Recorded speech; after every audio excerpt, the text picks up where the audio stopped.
అందరికంటే కూడా మనమే ఎక్కువ చూసుకుంటాం తన లైఫ్ ని.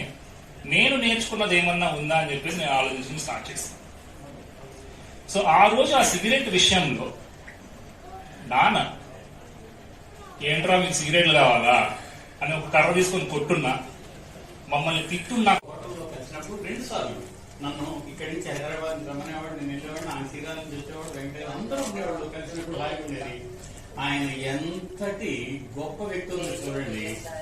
ఈ అభిప్రాయ భేదాలు తొలగిపోవాలి అంటే నేను సంపాదక వర్గం నుంచి తొలగిపోతున్నానని తనంతట తాను స్వచ్ఛందంగా చెప్పిన గొప్ప వ్యక్తి చంద్రశేఖర్ గారు. అందుకని నేను ఆయన్ని బోధిశేఖరుడు అన్నాను.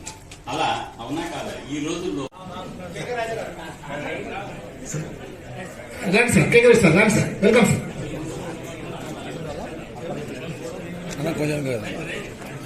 సార్ తాడి సురేష్ సార్, చింత శ్రీరామూర్తి గారు కొద్దిగా పైకి రాను సార్. ఏది పైకి రాను సార్, ఒక ఫోటో తీసుకున్నాను.